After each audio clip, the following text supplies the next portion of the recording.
This one might just end up being my most worn fragrance this summer. It's that good. Hello, welcome back to Style Muy Often. I'm Daniel, today we're talking fragrances, and this is a practical review of Meo Fusciuni Isola. These reviews are for fragrances that I have a lot of experience with, multiple wears in many situations, and meant to give you a general idea of what it feels to wear the fragrance. As per usual, I do a lot of research before buying fragrances, but I don't really like to go into details about notes and accords. I don't think they help the end user. I'd rather talk about the wear experience as a whole. Yup, today is one of those days. We're back to talk about one of my favorite brands ever, Meo Fusciuni. This is his latest release for summer of 2025, Isola. He announced this at Exans 2025, and he finally released it maybe at the end of May. I pretty much bought this as soon as it was available online for purchase, and I've been wearing it ever since. It's glorious, it's magnificent, poetic, artistic, very evocative. It's also fresh and great for the summer. I absolutely love it. This one here will probably end up being my most worn fragrance for the summer of 2025. It's just that good. As you may know, as I've talked about in many videos, I'm a massive fan of the house of Meo Fusciuni. It's one of my favorite houses. It's actually one of those brands that I kind of collect. I have a lot of fragrances. I have over 10. I like collecting these because, as I already mentioned, each fragrance from the house of Meo Fusciuni just adds to the story. In this case, the story of Giuseppe Imprezzabile. Giuseppe Imprezzabile, aka Meo Fusciuni, is the perfumer and owner for the brand. He's a very particular character. If you have ever seen him in interviews, if you have ever looked at pictures of him, you know exactly what I'm talking about. He has this look about him. He's very humble, he's timid, he's subtle. He has this poetic, artistic vibe about him. And this is especially true when you hear him speak. He has this articulate composture to him, very delicate when he explains stuff, and when talking in general, he just comes across as passionate yet humble. It's very captivating. He's a magnificent character. I really like his persona, and it really comes through in his fragrances. I love the fragrances because they're so intimate, they're so personalized, there's so much of his story. And as I said before, each bottle, each creation is a little piece of the Meo Fusciuni puzzle. You get to know the guy on a very intimate level. I love these fragrances for that. They almost represent a personal diary. And yet, behind all this poetry and artistic intent, Meo Fusciuni still manages to put out fragrances which are at their core still very wearable, surprisingly likable, and they wear like a perfume. It's such a specific combination. There's really not much like this out there on the market today. And some naysayers, some skeptics might say that the poetic artistic component of this is all fluff, is all smoke, and that these fragrances are kind of being forcefully interpreted. I don't agree. I feel that the marketing is a huge part of Meo Fusciuni, but it actually checks out. When you smell the fragrance and when you pair it to the marketing, you get the full picture. It's absolutely beautiful. And even without the marketing, smelling these fragrances really evokes that feeling. They are very evocative. They are very deep and personal. They're light. They wear in a surprisingly different way from the rest of the perfumes, especially in today's standard, but they're so unique. They're so beautiful. In a recent video, my buddy Mo from the channel Sense for Thought has really put this idea into practice. He basically got a discovery set for Meo Fusciuni, and he smelled the fragrance before reading the brief. Then he went back to read the brief to see if it checked out. And I was so surprised because he was super good at identifying what the fragrance was about, specifically when it came to the first 3 Nota di Viaggio. And yes, maybe one of them was super easy to understand for him, given the fact that he's Egyptian in origin, and the fragrance being a depiction of the North African mint tea. So that's a given. But I was also super surprised of how he identified the fragrance that is meant to depict Sicily. Very particular. Isola is a little bit of a different take. It's not super easy to identify, but it has a very specific character to it. It's soft, it's romantic, it's melancholic. It feels like a fragrance from the past. It feels like a memory. And that is exactly what this fragrance is meant to evoke. Isola, which by the way means island in Italian, is basically the story of Meo going back to Sicily and Japan in 2023 after not having been there for a long time. And this trip there really evokes memories of the times he was there before. The island of Sicily specifically is Meo Fusciuni's homeland. He was born there, he grew up there, and a lot of his childhood memories are tied to that island. There's a lot of the landscape. There's the sea, there's the earth, and specifically there's a lot of that ice cold lemonade sipped under the hot sun as a kid. It's so beautiful, it's so poetic, it's really mesmerizing. And interestingly enough, this lemony citrusy component from Sicily pairs surprisingly well with the other citrus in here, the yuzu. The yuzu is connected to his Japanese adventure. Even there, he talks about sipping these yuzu lemonades or yuzulades or whatever they're called, and roaming these quiet, lonely Japanese streets which are flooded in August heat, seeking some shade, seeking some shelter, seeking some freshness. It's a beautiful image that I can almost kind of relate to. I've never been to Japan, but this image with the cicadas in the background is so well depicted in Japanese media, it being films, it being anime, it being books. It's very, very particular, and the way Meo describes it through the scent is truly breathtaking. So yes, Meo Fusciuni is one of those few brands that really manages to combine communication and artistic intent with extreme wearability. Isola is, after all, a very beautiful summer scent, so wearable, so likable, so fresh and invigorating, but it's still subtle. It's definitely Meo Fusciuni style, but we're going to talk about the scent profile and wear experience after we cover the presentation. Presentation-wise, the products from Meo Fusciuni are extremely fascinating with their simple, humble look, and they all start off from the box. I always showcase the boxes from Meo Fusciuni. They're very, very beautiful and an integral part of the presentation. The picture on the box is always different for each fragrance, and it really showcases what the fragrance is about. In the case of Isola, we have two half-peeled lemons or tangerines or yuzus. I can't really identify which citrus it is, but it's the first citrusy forward fragrance by the house. It's a very important one. Inside the box, you obviously find the bottle and arguably the most important part of the presentation, this little booklet. And I'm fully aware that this might come across as trivial to most users, and it might come across as me glazing the brand, but I truly believe that the booklet found in each box is critical to understanding that fragrance. Inside the booklet, there's a lot of information. There's a brief description of the scent, there's a little bit of storytelling, there's a poem, there's some musical inspirations, there's the notes for the fragrance. It's a really beautiful, complete thing that comes with the fragrance, and it really allows you to take it in and to take it in as it was intended. Isola is beautiful, and as I said before, it's inspired by the coming back to Sicily in Japan by Meo Fusciuni and his experience in reliving those memories. It's really, really great. I'm not going to go through the whole booklet because it's a little bit of a read. You have it both in Italian and in English. There's also a few pictures. It's really, really cool.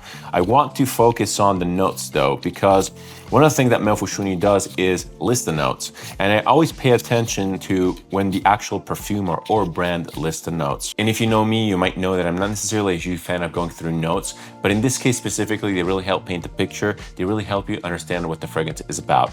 And not even the note specifically, it's about the olfactory family. He calls this a citrusy, marine, green, new freshness fragrance. It's a little bit vague, but it all comes down together when you finally smell it. I want to point out a couple notes. In the top, we have yuzu, lemon, bergamot, orange, mandarin, neroli, lavender, and cassis. There's a lot of citruses. There's a lot of freshness. This is such a beautiful, uplifting, fresh, invigorating, optimistic fragrance. And this is a strong departure from his last creation, Buio. In one of his interviews, he said that with Buio, he reached a depth of darkness, the lowest part of his emotional process, and he basically resurrected with Isola. Really cool stuff. I really like the narrative. Going back to the presentation proper, the bottles for Meo Fusciuni fragrances all look the same, the only differentiating factor being the labeling and the name. They're meant to evoke this feeling of vintage pharmacy. They're meant to evoke old chemistry. Meo Fusciuni, Giuseppe Imprezzabile, was a chemist and he graduated into perfumery. These are all 100 ml bottles of parfum concentration. At least that's what's written. I'm not even sure about the actual concentration of these, but as I mentioned in one of my recent videos, it doesn't really matter. Anyway, going back to the bottle, I really like the design. They're so simple, they're so utilitarian and humble, yet they feel exceptionally high quality and they're very, very well made. The cap especially feels very, very high quality. It's this giant chunk of metal, which is extremely heavy. It slides onto the atomizer, friction based, but it's so well tuned. It's a joy to use. On top of the cap, you get the Meo Fusciuni logo engraved. It feels really good. It feels really premium. This cap, again, I can't stress how heavy it is. It feels like it's made out of lead. The atomizer itself is surprisingly good. It sprays beautifully. It has a simple, reassuring action with no frills and not too much pressure, but it sprays really, really well. Let's give it a couple sprays or even 3. I've been wearing this as my scent of the day. I wear a crap ton of this on. Every time I spray it, I go for 7, 8, 9 sprays. It's very inoffensive. It's not super powerful. It's beautiful for office and it gets you in the mood. It has this relaxing, melancholic feeling, which is so insanely unique while still being very, very fresh. We're going to talk about the scent profile later though. Anyway, going back to the presentation, the bottle looks absolutely fantastic. There's zero signs of manufacturing, zero molding, nothing like that. It feels very, very high quality, as I said before. The labeling is really well stuck on. I like the font, I like the color scheme. It just works with the branding in general. Meo Fusciuni has branding on point. The bottle looks the part, especially when on the shelf, especially when paired with other Meo Fusciuni bottles. It looks like you have some ancient chemicals there. I really like the presentation. It just fits the brand so well. It fits Meo Fusciuni so well. Segueing right into the pricing, unfortunately, I have to say that these fragrances are not that cheap. 100 ml of these, which is the only option, retails for 220 euros. Yes, quite expensive. I do feel that they're worth it. Even at retail, these smell unique, they smell high quality, and they're just blatantly pieces of art. They're a piece of the guy's persona. They're a piece of his character. It really depends on you on how much you value this aspect. If you see these as simple fragrances, it might not be worth it, but overall to me, they're so worth it. They tell a story that is second to none while still providing very useful, very wearable fragrances, which are super likable. But it's finally time to talk about the scent profile and wear experience for Meo Fusciuni Isola. What does this actually smell like? Well, to put it extremely simply, this is a soft, romantic, invigorating, citrusy fragrance with a little bit of a musky base. It's a fairly simple concept, but it's articulated so well. It has so many nuances and it's so wearable, so refreshing. Every time I put this on, it puts a smile to my face. It doesn't give you a jolt of energy compared to other citrus fragrances that I had and that I featured. This one here brings you into the mood with this wave of optimism. It's so beautiful. And I specifically want to talk about that softness, that distinct lack of electricity that a lot of citrus heavy scents have. A lot of scents that I like at that, specifically Kerosene Summer of '84. That scent there has that jolt of energy feeling. It's like a shot of caffeine. It's so immediately invigorating. This scent here has sparkle, it has bubbliness, it has effervescentness, it smells like a lemonade, it smells like a soda, but it washes over you much more gradually. It's not so sharp, it's not so zingy or tinny or metallic. This is supremely smooth. And this particular aspect of the wear experience is probably due to the fact that the base notes are kind of bleeding into the top. This fragrance features a fairly warm base. It's not cloying, it's not overly sweet, it's not overpowering by any stretch of the imagination. This is still very, very airy, very effervescent, but the base of this features stuff like tonka bean, vanilla, musk. It's very, very round, very, very soft. It feels cloud-like. And it is a little bit blanketing the citrus sparkle. The citruses are very energetic, but maybe it's also the variety of citruses themselves, which comes across as fairly homogeneous. And it's specifically the sweeter citruses like the tangerines, like the mandarins, which are giving this fragrance so much roundness. This comes across as very, very soft, very pink in color, so romantic. And I can't shake this feeling of romance. This is a huge part of this scent. It's a little bit of a mixture between romance and melancholy. It's so humble, so Meo Fusciuni. It has his style written all over it. To break this down a little bit more, when you spray this on, you're met with the opening, this beautiful effervescent cloud of citruses, which is so soft, so pillowy, so cloudy. They just lull you into action. They do not assault you. They do not assault your senses like normal citruses do. They're bitter, yes, they're tangy, they're almost mouth-watering. It's such an addicting smell because the citruses come across as incredibly realistic. They smell very, very natural and high quality. But again, they're not assaulting you. Everything is so soft, almost moving in slow motion. And this incredible opening is definitely the most beautiful part of this scent. It just engulfs in this beautiful, fresh, optimistic cloud and sillage. I really can't stress enough how good of a mood the thing puts you in. It's absolutely incredible. This scent is very, very simple in concept. It's basically the opening and the base and everything in between. It does indeed transition, it does evolve, but I feel that this transformation is kind of forced by the fact that the citrusy notes are so fleeting. They hang around for a good while, but when these are done, you're basically into the dry down, into the skin scent phase. And I feel that this is kind of by design. When you first spray this on, you're engulfed by this beautiful optimism. You're so hyped up. You're gently nudged into action. You're lulled into your day, especially if you spray this in the morning, but we'll get to that in a sec. It just pushes you and lets you go, engulfed in this beautiful sillage, so refreshing, so optimistic. And as the scent wears off in a beautiful, natural way, in a very linear fashion, you just find yourself in the dry down. And the dry down is so beautiful, so relaxing. It's a combination of white musk and a little bit of a marine vanillic note. And I say marine in a very intuitive manner. There's actually nothing marine in here. It's because it really evokes that feeling of a sea breeze, that effortless happiness that a kid has, especially in the summer. Imagine this kid walking on the beach, sipping on this lemonade and being happy, being relaxed, being mind-free. This is exactly that fragrance. And I can totally picture Meo Fusciuni designing this to evoke that memory, to evoke his childhood in Sicily. It's absolutely beautiful. And here lies the comparison with Kerosene Summer of '84. I've talked about that fragrance extensively. I love it. It's one of my favorites. And that fragrance is basically a representation of John Pegg's childhood, the perfumer for the brand. It's a similar vibe. It has that melancholic, optimistic point of view. That feeling of being a kid, full of wonder, full of curiosity, is definitely replicated in this fragrance, but this one here is much, much more subtle, much more melancholic and romantic. Kerosene's Summer of '84 is a beast of a fragrance, very, very sharp, very bitter. It's so energizing. They have a completely different mood in that aspect.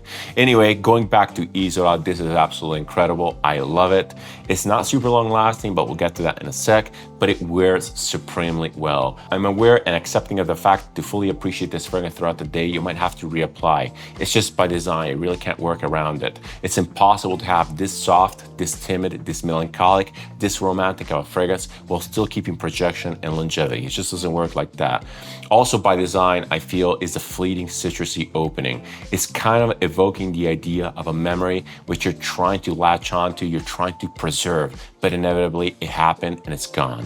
But on to some practicalities for Meo Fusciuni's Isola, starting off with performance. As I said before, the longevity of this is not that great. It lasts a good 5 to 6 hours, but then it just fades off into a very, very timid skin scent. The skin scent of this is actually way before, but it's still fairly noticeable. It has this musky, sweet component, which is like a lingering memory. Maybe I'm reading too much through the lines, I don't know, but it just gives me that idea.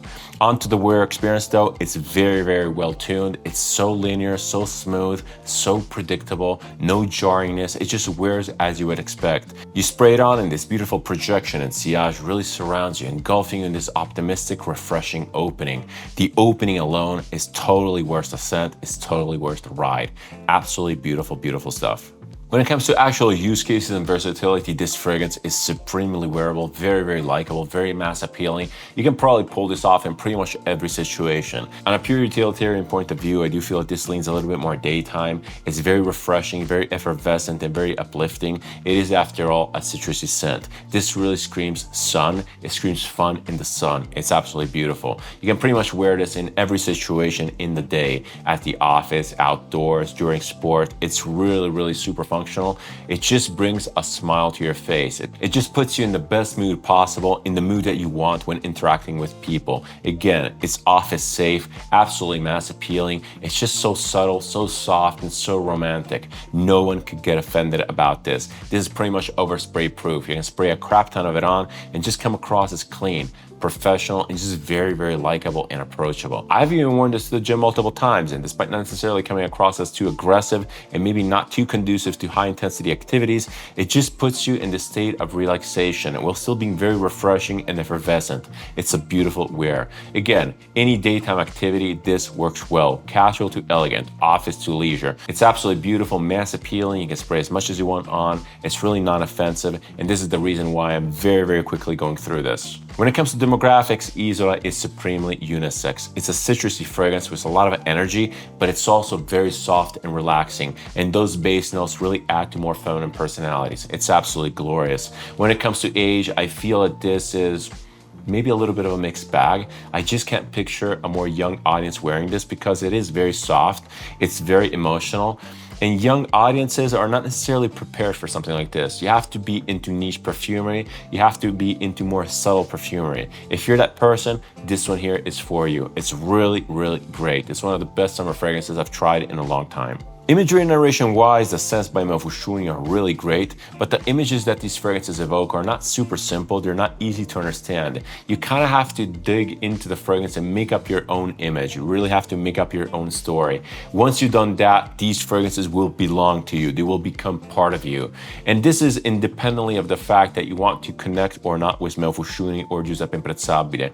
These are supremely wearable. You can wear them without connecting with the image, but you're missing out. If you go through the effort and connect these scents to your own persona and to your own set of circumstances, these go completely next level. You will not be able to be without them. They're so emotional, yet so wearable. It's a unique combination. Again, I really want to underline this factor. Meo Fusciuni is probably one of the only artistic houses which makes very wearable fragrances. They're not stinky, they're not difficult, they're very, very mass appealing, but to you, to the wearer, if you connected with them, they have deep, deep meaning. It's absolutely glorious stuff. But now it's time to give you some options for my reviewed fragrance. In the case of Meo Fusciuni Isola, I really wanted to go for fun, evocative summer scents. The first one that I want to showcase is Amouage Lineage. This is absolutely glorious. It's one of my favorite summer fragrances ever. It really paints a watercolor picture of this frankincense tree on the coast of Oman.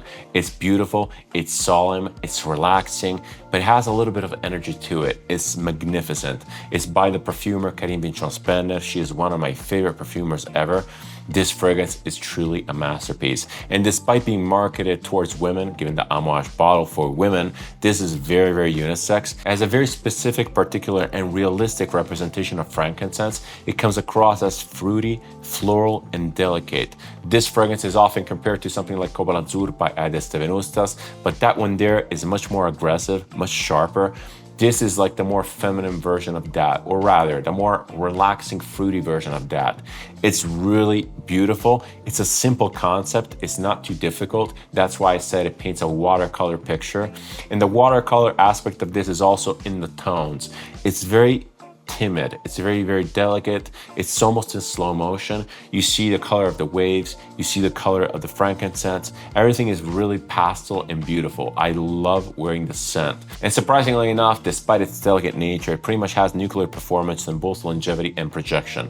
This is definitely one of the best Amouages to come out in recent years. I highly recommend trying it. The second fragrance that I want to talk about, I reviewed quite recently. This one here is by Tower. It's L'air des Alpes Suisses. This is a beautiful, evocative representation of the Swiss mountain air. It's super particular. It smells like nothing else on the market. It has a really realistic, beautiful air accord. It smells thin, it smells light. It's kind of similar to the Meo Fusciuni in this regard. It's by design timid and subtle. Again, it's meant to replicate the mountain air, and mountain air is fleeting, it's simple. Despite that though, this is actually quite powerful. It lasts a long time and has a very particular scent profile. This is basically niche imagination. It smells kind of along that scent profile. It smells a little bit herbal, it smells green, it smells like mountain herbs, but it has this mineralic, metallic masculinity about it. It's very, very particular. So unique. This is really good, and it's actually really well priced. A bottle of this, a 50 ml of this, will run you about 120 bucks. So in my opinion, it's highly recommended. I still recommend trying this. For more information, watch my full review, but to me, this is a really mass appealing, likable, office-safe scent. This is a really good choice for summer. If you're not into citruses, if you want something more green, this is really, really good. My last fragrance showcase is definitely the most exciting, the most edgy of the bunch. This one here is by Orto Parisi and it's Risvelium. This fragrance is a beast of fragrance. You get insane projection, insane longevity in typical Alessandro Gualtieri style. This fragrance is a little bit difficult to understand. I've worn this a ton. I've talked about this a ton, and I finally came to the conclusion that this is basically a replica of the idea of being awakened by drugs or some other thing. Maybe like a sort of spiritual awakening. The citrusy opening, that grapefruit opening is sharp, it's blasting, it's pupil dilating. And then you get into the heart of the fragrance, which is a little bit more weird, a little bit more human-like, a little bit more green, a little bit more smoky and leathery. It's kind of psychedelic. It's very, very strange. It's such a fun fragrance to wear just because it's so aggressive and so just over the top. And again, Gualtieri is a very provocative, charismatic individual, and his products are heavily reliant on marketing.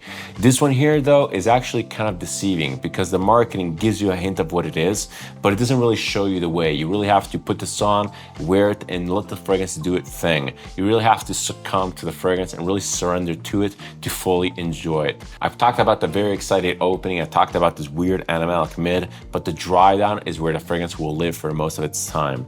The dry down for this on my skin comes across as very metallic, a little bit smoky. It's very, very sharp and very, very aggressive, and it lasts forever. So be prepared for a ride. If you get this on clothes, good luck. You have to wash the clothes 2-3 times to get the scent out of it.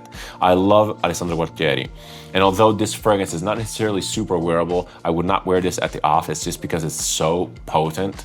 This is still super fun, and it really represents the brand. It really represents the man. We need someone like Alessandro Gualtieri in the fragrance world. I think that he brings innovation. He brings that much needed fun factor. This is amazing. It's one of my favorite from the brand, actually.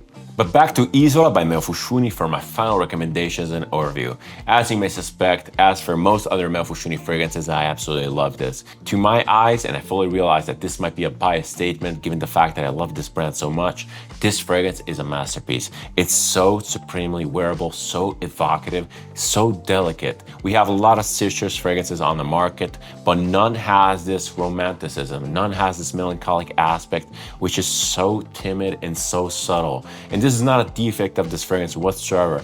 It's meant to be like this. It's meant to be a Meo Fusciuni fragrance. This is not meant to be a citrusy designer. You wear this because you really want to be transported back to your childhood in this fleeting memory.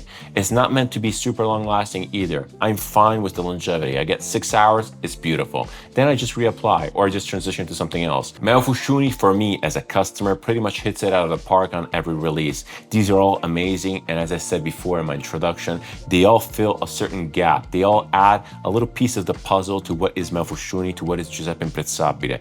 I really recommend Isola if you're after a subtle, romantic citrus scent, but I specifically recommend you get a discovery set and you try the scents for yourself. Take your time though, do not rush the process. Spray them on, read the brief, learn about the scents, learn about Meo Fusciuni. Before anything else, he's an amazing artist. He's also a poet and a perfumer and the owner of one of my favorite fragrance houses of all time. If you like this type of content, if you like my approach to videos, feel free to subscribe. It's always massively appreciated and helps the channel. If you want to interact with me, leave a comment, suggestion, opinion, or anything else down below. I always reply and I always keep the conversation going.